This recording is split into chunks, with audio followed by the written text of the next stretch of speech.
All right, good morning. I'll kind of kick us off here. We've got several slides, but some of them we'll just kind of go through pretty quick. Shane and I are just going to kind of tag team it. We have some slides that'll kind of just lay out kind of basic budgeting principles that apply to all community colleges in the state of Texas. But then we also want to do a little dive on how at some point, budgets start to reflect your organizational structure. And as such, you get some uniqueness when you look at how you actually allocate those funds within your institution.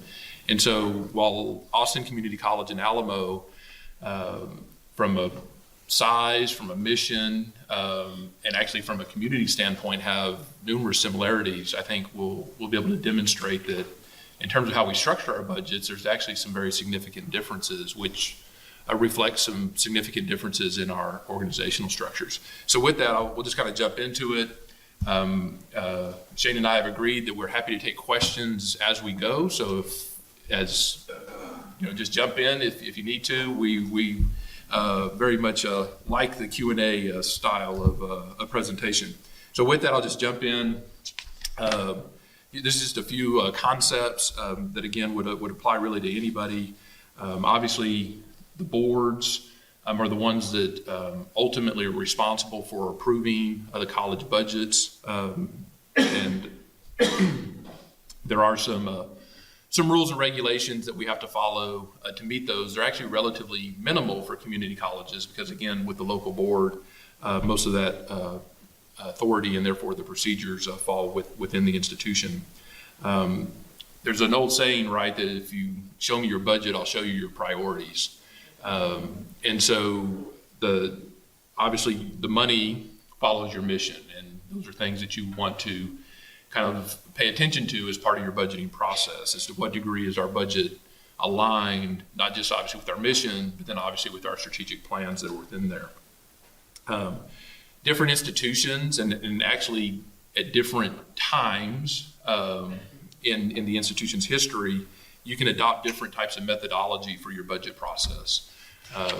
At some institutions or at certain circumstances, you may use some type of a zero-based budgeting, which basically means that funds, you kind of have to be re-justified, either in part or in full, every year. You can do more of a, what we refer to as kind of a rollover budget, is you kind of start with the base budget, and then you really are just dealing with pluses and minuses depending on what's going on in the current year. There's also different approaches in terms of how you determine allocations and whether you're using bottom-up approaches or you're using some type of formula allocations or combinations thereof.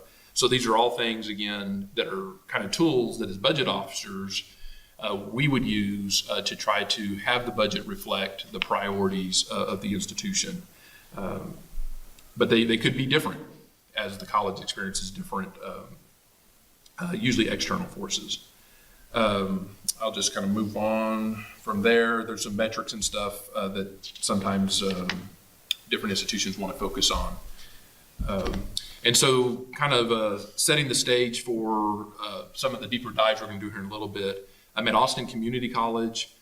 We've adopted, and I'll spend some time here in a little bit kind of illustrating this, but we operate under what we refer to as a one college concept. And so what we mean by that is, even though we have, it says 10, but it's actually now 11 campuses, it is a single college, basically with 11 different locations that we operate out of. There is not any distinct autonomy at any one of those colleges, and they don't have separate administrations or anything. Everything is administered from a central administration, and therefore the expectation is that there is a consistent message across all of those locations. And with that, you'll see here in a little bit that we budget much more on a functional basis as opposed to some type of a geographic basis. And so, Shane, I'll hand it to you for Alamo. So for Alamo, We are one legal entity, we're one institution, and that's how we brand things, but we are also, in a lot of ways, quite different, and so we budget quite a bit differently. We have 5 colleges that are all individually accredited. Dallas County Community College is the only other community college system in the state that has multiple individually accredited colleges. And so our structure is different.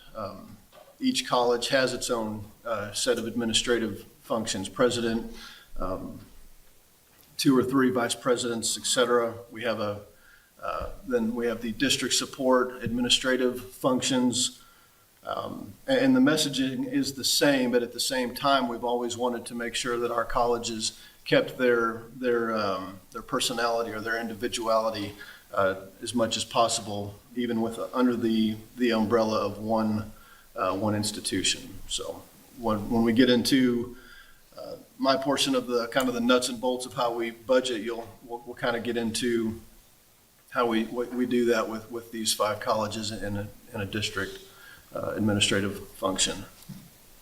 So again, for all community colleges, so starting kind of at the highest level, we all have the same basic funding streams. You'll hear this in different ways. A lot of times people refer to it as the 3-legged stool, but we all have state appropriations, which are primarily still an enrollment-based formula, even though success funding has been added. So now there's an outcomes component to it. It still makes up actually less than 10% of our money, but it is something that's tangible and real, that's relatively new to how community colleges are funded. We all, as a community college, and this is something that makes us very different from other institutions of higher education, is we actually have a local tax base, right? So the colleges and therefore the boards have the authority to levy property taxes within our communities. And then, of course, we have tuition and fees. So those 3, even though you will have other auxiliaries and grant revenues and so forth, but in most of our institutions, these will make up at least 90% of our funding dollars, these 3 components. And then, of course, you have typically on your cost side, just as any institution would have, you'll have those operating costs versus your capital allocations, and it's no different for community colleges. These are just some high-level questions. I won't read through them, but again, just kind of laying out questions that as leaders, we would kind of go through as part of kind of setting the stage for the budget process, right? So you're looking at, just externally, how are things going? Is the economy strong? Do we see anything out there that we need to be worried about externally? And you just kind of work your way in. So national level, how's things going? State level, how's things going? If you get down to the state level, start worrying about how does that impact state appropriations or other funding streams. How's that going to impact the legislative process that may impact, how we operate. Then, of course, you start getting into your local community, and since actually the majority of our funds come from local sources, that's very important to have a good sense of how are things just going on in the Austin economy or the San Antonio economy. And then these are just some of the other pieces that are out there. I already mentioned the political and so forth. So usually when I'm looking at it, I start at the highest level and then work my way in to try to set the stage for kind of the environment going into the budget process. I don't know if you wanted to add anything to that, Shane, or of course you have. It's pretty similar, and I'll probably get into it more here in just a minute when I start talking specifically about Alamo. This slide demonstrates, and it really the key difference, because in a lot of ways the funding sources are pretty much the same for the 4-year and the community colleges, with one primary difference, and that's who funds facilities. And at the 4-year, the state funds, whereas for the community colleges, property taxes typically are what funds your facilities. So, there is athletic revenue at the 4-year that, I know we don't have any at Alamo, but for the most part, that is the one distinguishing factor in terms of who funds public education or higher ed in the state of Texas. You good with this one? Or? Yeah, that's just a little plug there to hopefully state the obvious. Resources are there's always a feeling of the needing for more, right? Because there seems to be a never-ending kind of pressure to deliver more. And I think that's what I was trying to get at, and kind of nowadays more so than ever. This is just a little trend chart, and this isn't meant to be critical in any way. It's just a reflection of reality, but it is a challenge for all of the community colleges. And so it's just kind of laying out here what has been the trend in the portion of these our budgets that are funded by the state. Now, I do want to be clear, and I want to be fair. The state has not generally reduced funding to community colleges. So what this chart is showing, though, is that when you take into account growth and inflation over time, the state funding in the model by which we're funded isn't keeping up with that. And so over time, you're seeing this kind of erosion of state support as a percentage of our operating budgets. And what that means is it is applying more pressure to our local property tax base and to our tuition and fees. And so that's one of the challenges. It's kind of a continuing challenge because this has been a theme for a long time that we face basically every year as part of the budget process. Now, with that said, the next slide shows that the state of Texas, for community colleges, actually has one of the lowest average tuition rates in the country. Actually, so we're third from the bottom or the top, however you want to look at that stat. It's obviously a good thing. All of us try very hard to keep tuition low. But I would just point that out, that whether you look at it as that's something to maintain, or whether you look at it that there's room there as needed to balance a budget, the reality is that Texas has been able to keep tuition rates for community colleges very low compared to other states.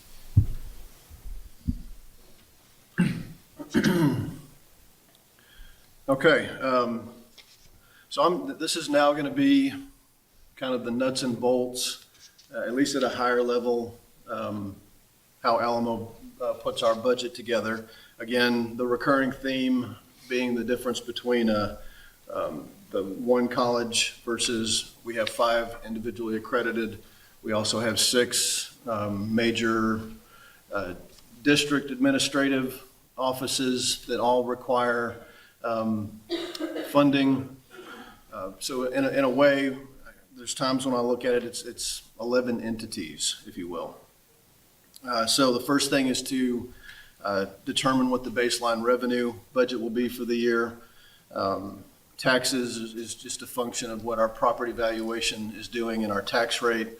I know we all have a little bit of a different tax base. Bexar County, we've been real fortunate here in the recent past that it has steadily, at least from the institution's perspective, it has steadily gone up 5 to 7% a year, which has helped offset some of the decline in state funding. Going into the 86th legislative session, when we look at the 2020 budget build cycle, we'll usually try and give the board a range of where appropriations look to be based on what's in SB1 and HB1, and then finalize once we know what the final number is going to be in the General Appropriations Act. And then tuition and fees, which we base on our, we do a lot of data analysis on enrollment, like I'm sure all of us do. And so our projection for enrollment and our tuition rates is how we do an enrollment. And I know, again, we all do and look at dual credit, for instance, a little bit differently. And the mix of those dual credit students has an impact on and how you assess tuition and fees on those students impacts your net tuition. Alamo, we for years have waived 100% of tuition and fees for dual credit students. And so as that mix grows, that is an impact that needs to be addressed. We have non-formula revenue items. We have special program tuition. For those of you that assess, it's an additional fee typically for high-cost programs that have expensive equipment or expensive materials and supplies. Examples at Alamo are everything from vet tech to oil and gas, allied health and nursing, diesel tech, air conditioning, plumbing, welding. Those kinds of programs come with a little bit of a higher cost. And so that tuition that is collected goes directly to that program for that purpose. We have other non-formula items, everything from student activity fees, auxiliary revenues, some student service revenues, those kinds of things. Neil mentioned the three-legged stool. We show our board this chart. Yes, ma'am. I have a question about the continuing ed contract. Yes. What about continuing ed that's not as a contract? How do you account for that in your budgeting? Is that supposed to be just a break even, or? It's actually, no, at Alamo, what we have, the model that we have in place, we target a $1 to $2 million profit is what we shoot for every year.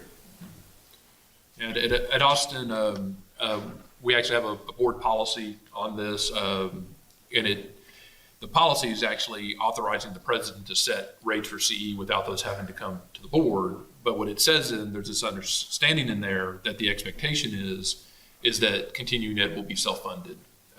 So basically it's saying as long as you're setting rates by which it's not needing to be subsidized, then you go forth, president, and set those rates. And so that is our, I guess, expectation is that they would break even in whole. We don't really break it down by program, but continuing ed is expected to break even. I would say the same thing for Alamo with the additional, the target is a profit. Yeah. Neil mentioned the three-legged stool. We show our board this, some form of this chart. I think every time we give a budget presentation, Alamo, we drew the line in the sand in 2009 where all three of the major revenue sources were roughly a third. And as of 2018, you can see that stool is kind of getting pretty wobbly. Heavy on the tax side, not so much on the tuition and state funding side. To just for a moment touch on the three main revenue sources and kind of give it from an opportunities and risks perspective. With state funding, I think the presentation before the opportunity is, I think we're hopeful that maybe some additional student success point funding will come in the form of $1 per point. It'd be nice to get that $215 per point. When you started at 185 and you've gone the other direction, we're hopeful for the 215. On the risk side, I think we all know the risks, and I'm not wanting to beat a dead horse. But kind of off script, one of the things that we track, and when each of us turns in our report of fundable operating expense after our financials are audited, which shows a by discipline dollar per contact hour that's supposed to be, I think, the basis for the formula funding. Back in the 2008-2009 biennium, community colleges as a whole were funded at 75 cents on the dollar. And this past biennium, 18-19, we are down to 24 cents on the dollar. So that chart that Neil showed a minute ago of the decline, and I'm not wanting to go negative, that's the reality of where we are right now.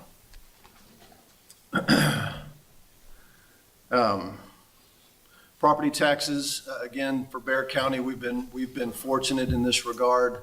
It's been an opportunity over the last several years with our taxable assessed valuations rising on 5 to 7% usually, which has been able to help us sustain not only our facilities and our preventive maintenance and utilities, but then it goes to covering some of the gap as funding from the state goes down and so forth. I think our biggest risk that many of us would agree is potential legislation coming out of the 86th regarding what they might do either with the rollback rate or some other form of capping property tax revenue. But I think from a tax revenue perspective, that's our biggest risk.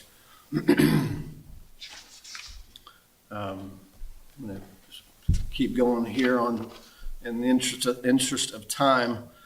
From enrollment and tuition, from an opportunity perspective, and I am going to say that our board is so laser focused on students first. That is the vision, that is their value, it is our students. And so we have come up with innovative and creative ways at times, and one of them that I wanted to point out was the Summer Momentum Incentive Program, which is intended to incent our students to complete in a more timely manner by incenting them with, if you take 18 credit hours in the fall and spring, then you get a free class in the summer for 3 credit hours. If you take 24 in the fall and the spring, then you get 2 free classes in the summer.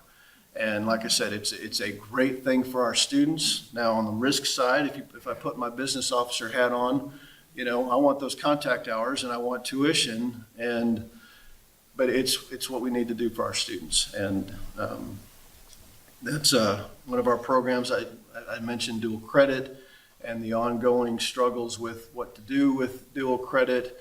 Again, it's exactly what we need to do for our community.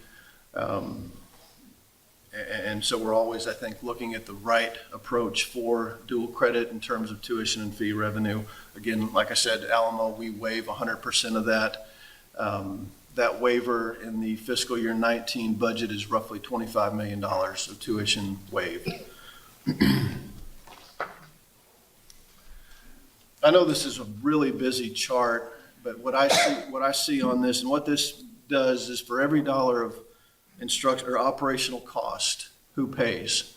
And for Alamo, and this is over a pretty sustained period of time, 2002 through 2017, that the red box indicates that we've been pretty consistent in the fact that our students, out of every $1 of operational cost, they pay about 17 to 19 cents. Of course, the mix of the other funding sources has changed over time, but what our students pay has stayed really consistent in that 17 to 19 cents. I believe this comes from TAC, but this is, again, we show our board this every year just to show them where we fall in the rankings of tuition and fees. This is fiscal year 18. Alamo, we fall in right about the middle of the pack, number 22. But then we also do a calculation that if you take into account that Summer Momentum Program and the discounted tuition for either 1 free class or 2 free classes, it puts us closer to the 43 or number 44. So if I shift gears now towards the operating budget in this next slide, I'm going to just go here because it's basically the same information.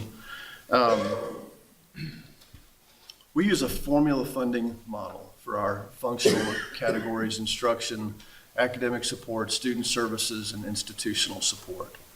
And it's one of those, in the 7 years I've been with Alamo, it's an ever-changing, you're always looking to improve and make sure that what you're allocating to those 5 colleges and to your district support is as equitable as possible to make sure that everyone can be as successful as possible. In fiscal year 18's model, we made some pretty significant changes. We went to an approach that mirrors the state in some ways. We defined our administrators as the core funding, regardless of the variability of contact hours or enrollment or any other kind of metric. You've got to have your administrators. So we tagged them as the core and fund them in a similar manner as the state provides core funding. We're still working on on some methodology to incent the colleges for the student success. We haven't implemented that yet. We're still looking at it, and part of it's going to part of it will be as funds become available. But we're hoping to incorporate into our funding strategy for the 5 colleges some kind of student success funding. And then the rest of it is formula funding, and I'm going to get to a little bit more detail on the next slide. This is kind of all the pieces that go into putting our budget together, because then there's the non-formula expense that's tied to the non-formula revenue items that I mentioned earlier, and we fund those on a dollar-for-dollar basis. So let's say San Antonio College projects $250,000 in student activity revenue, then they're going to get $250,000 in expense. We have CE, which we spoke about, which is to be a self-sustaining part of the organization, and we have targeted a $1 to $2 million profit for CE. And then kind of outside formula funding is all the other pieces that go into an expense budget. You've got your fringe benefits, you've got your capital budget, you've got the general institutional items. What I mean by that is everything from debt service to benefits for retirees to some of our enterprise-wide, everything from bank fees, audit fees, those kinds of things that are just kind of enterprise-wide that are outside of the formula but still need to be accounted for. And then also, because our formula is driven based on prior year, or based on metrics, some kind of dollar per, either $1 per contact hour, $1 per enrollment, there's funding items that come up that are outside of the formula. Compensation increases are typically outside of what your formula run rate would say from the prior year. So anything else that is a strategy that the board supports and we put into the budget then comes in that last piece. You add it all up, revenue, expense. If they're equal or expense is less, you're good to go.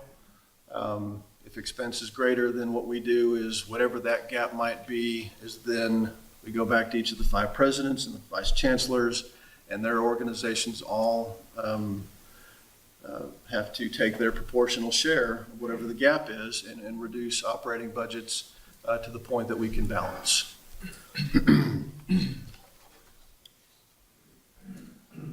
This pie chart represents the metrics that go into our formula funding. I'll speak to a couple of them.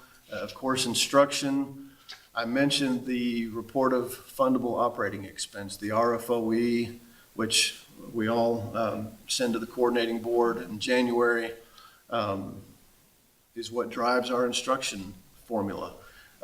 We make some minor adjustments just given our program mix, and with 5 singly accredited colleges or individually accredited colleges, they all have very different programming and mixes of contact hours. So their funding for instruction really looks quite different because just the mix of those disciplines, and some of them cost more. Nursing or allied health on $1 per contact hour is more than English or math or something like that. So it's they get funded based on where the contact hours reside, and the costing out of those is what drives the instruction budget. Student services, we look at we use more of an enrollment, $1 per enrollment calculation. We have an advising model that we've invested heavily in to get to a point where we have a ratio of 1 certified advisor for every 350 non-exempt students. And we're working on strategies to bring in advising for intake on the front end, for dual credit and those kinds of things. But right now, what is funded is this 350 to 1 for non-exempt. Facilities, we use a workload model that costs out for groundskeeping, for instance, a certain number of acres per FTE. For housekeeping, gross square footage per FTE. So at the end of the day, this model's output is one number for each of our 5 colleges and each of our district operational departments, and then it goes to local control. President at Palo Alto College gets his budget, and it's now up to him to allocate within his college internally the best way to serve Palo Alto, and which is similar, the way we get appropriations with regards to, we get a number from the state, and then it's up to us to allocate those funds the way we need. And just like we do as a collective, 50 community colleges, those 11 entities, all I ever hear is it's not enough. It's never enough. My wife told me not to try and be funny, but I tried. How are we on time? So I'll wrap it up here and turn it over to Neil. But what I did want to say, kind of in closing, and there are some more slides if you were to go through your packet. And Neil said this at the beginning, the money follows the mission. And like I said, our board is laser focused on our students. Our students come first, and we have key investments, key strategies for Alamo Institutes. It's a guided pathway that helps our students align themselves with where they want to go and get them there as quickly as possible. Whether it's transferring on 4-year, whether it's going directly to the workforce, but we invest in that kind of a strategy because for our students. The advising model, the summer momentum program, dual credit, all of these are student first initiatives. And we talk a lot at Alamo about ROIs, return on investment, and all I can say is our boards, what they want is, they want the focus to be on the student's return for their investment. What are they getting? And are they getting the best that they can get? And that's what we try to do when we allocate our budget and when we put this together and bring it to our board in July for approval. So felt like I talked really fast. If there were questions, I'd be happy to take any. Yes. Just a quick question on the advising. That's a big commitment financially. Do you have numbers on to what extent that is paying for itself? Have y'all done that kind of analysis? We are, I think we're in about year 2 to year 3 of fully implementing. 2.5 to 3. I know we are looking at the data, but to tell you that I don't know that I can give you, I don't have that number with me, but I could get your name and I could look. Okay.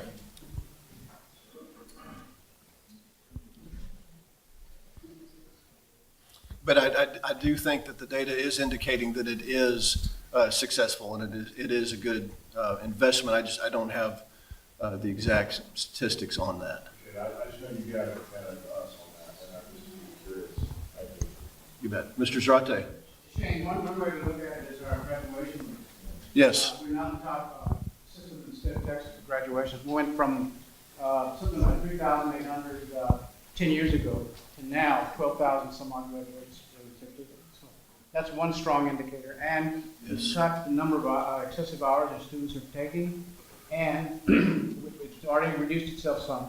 And also, we're looking at, well, I forgot my train of thought, but there's some real strong indicators there. Right. Okay, you ready to go? Okay. Okay, mine will be a little bit shorter because actually quite a few of those slides would be similar for any community college. So I'll focus on are those things that are a little bit different. And the primary one again is by having the single college concept as opposed to in Alamo's case these 5 distinctly different entities. It significantly simplifies our budget process compared to Alamo's. So while we have a board policy that says that funds should be allocated on metrics and kind of supply and demand type concepts. We haven't had to formalize that in actual allocation formulas. Instead, we rely on the administrative structure since it's all central, and we don't have really any type of, pardon the expression, but competing entities that we have to kind of prove allocations to.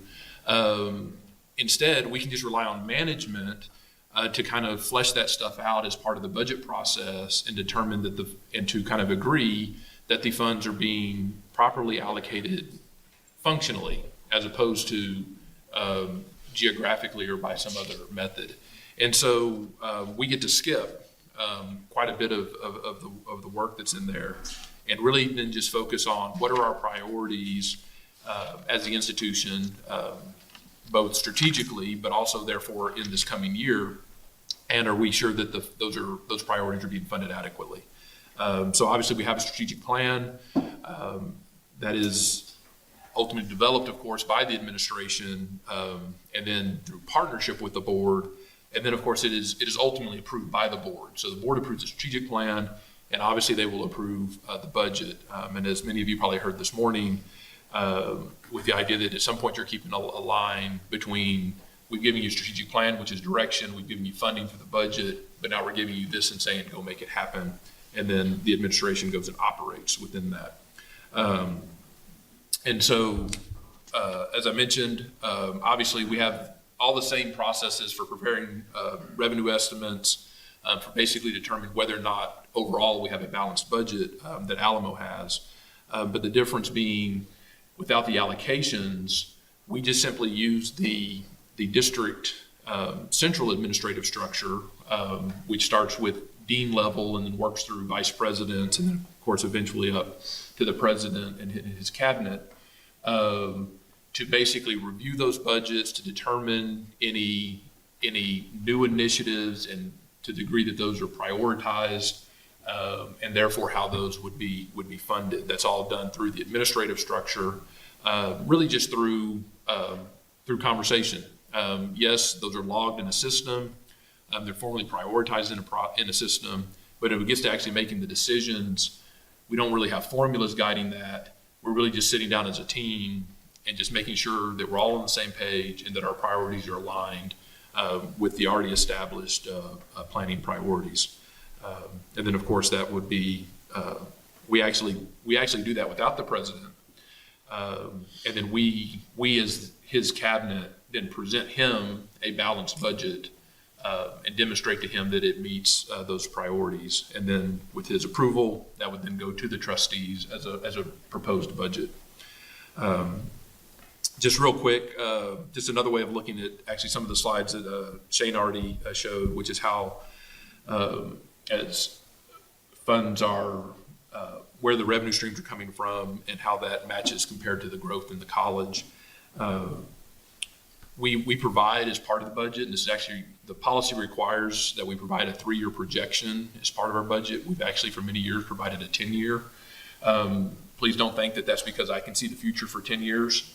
It's clearly based off of a lot of assumptions, but with those assumptions that would be, of course, clearly pointed out, you get a chart that looks something like this. So you can see, obviously, ACC is a growing community college, as many of the community colleges are. So on the top line, you see that our expenses, our budget, has been growing and is expected to continue to grow as our community grows. But then when you break that down by the revenue streams, you can see, again, this one shows that I mentioned earlier, state dollars haven't been declining for ACC, but the state share has been. And so what's picking up that difference to maintain that slope, you can see is a combination of local taxes and tuition and fees are where those new dollars are coming from to fund that growth. I know you can't really read these. It's okay. That's what I tell the board too. You know, it is this small. It's like 0.4 font. You know, but I'm actually just doing it to just demonstrate how the simplicity that we've got in our budget presentation to the board. So this is just a high-level summary, obviously, of basically sources and uses, revenues and expenses with a pie chart. So this actually is our budget packet. I'm about to flip through it, so don't blink. There's this page, which is a summary. Here's detailing out the revenues. Very high level. It has last year's budgeted, last year's actuals, this year's projected, and then we provide any comments for anything that needs to be explained on the far right-hand column. Same thing for expenses. I know it's small. I mentioned earlier it's tends to be more functional, but again, you're just laying out here's salaries, here's operating expenses, here's capital expenses, and other types of general like debt service and so forth. We lay out again, here was last year, here are known adjustments. So these are things we don't control. There's a footnote page that goes with this. So these are things we just have to do it. You know, there's not a decision to be made here. We have a section in here for board policy. So board, your policy is guiding this and you actually need to make a decision. The most obvious one in here would be the compensation package. You know, you have a policy that says we'll have market competitive rates. We've done analysis. You now need to decide, is it a 2% raise, a 3% raise?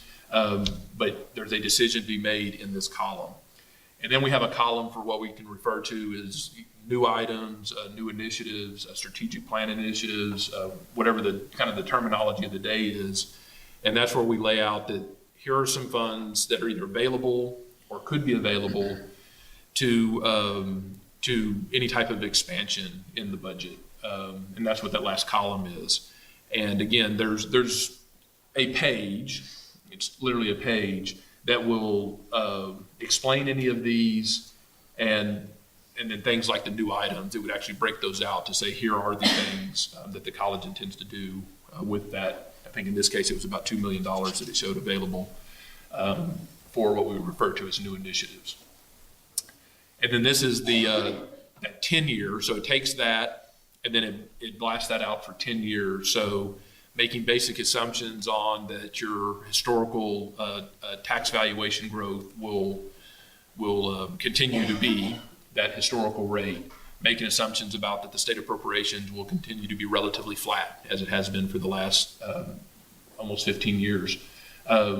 Making assumptions on our annual enrollment growth is about 2% at ACC. So with laying out those assumptions and then extrapolating that out, we show a 10-year budget. The real value in this and why we do it, it's not so much to get into the details of exactly these individual line items. It's really to try to show, based off how we're operating today and giving our historical assumptions that are baked into this, can we tell that we may have a problem in the future? So do we basically have a structural issue in the budget that we can already foresee?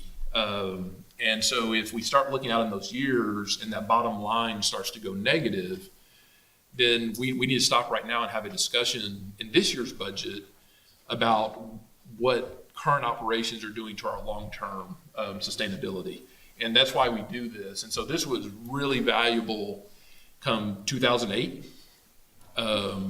where we were actually able to show to the board, and since there's about a year lag in property tax values and all of that, by taking the time to look out, it actually bought us a year's time to prepare for the recession, right? Because we already knew it was coming come 2008, but it really didn't hit our budget until 2009, 2010, because your taxes are set for a year, state appropriations were already relatively set for the year. We were able to use this going into our 2009 budget to say, we need to get ready because you can see come 2010, 2011, we're going to have some problems, based off of known assumptions in this. And so this is what we use it for. And it's whether the board uses it or not, I use it a lot. This is probably the most meaningful piece for me of the budget process. And so that was real quick, but that was the point is that those 4 slides for ACC. Now, obviously, we'll have a little bit of an appendix for the compensation package so they can see some market data and so forth. But for kind of the core of the budget that our board approves, it's basically those 4 slides. And then it's just there's a few extra pieces of information as needed, usually depending on what kind of the issues of the day are. Sometimes there'll be kind of a theme that forms in the board. This year we really want to focus on dual credit. And so we might have another little kind of appendix about dual credit. And so it's really simple for us. I say that in the sense that relative. And we try to keep it focused on the really kind of substantive or material issues that impact the budget. And then just really then, as I'm going to open up for Q&A, we would do the same thing with the board. It's, are there any questions so that we can drill in as needed? But ultimately, this is your big picture of your budget. And how there's a highlight page that we also provide to stress as to how this budget ties back to their strategic plan, which they've approved. I didn't provide a copy of that, but it's just a highlight one. Okay, very good. So, no questions. Thank you.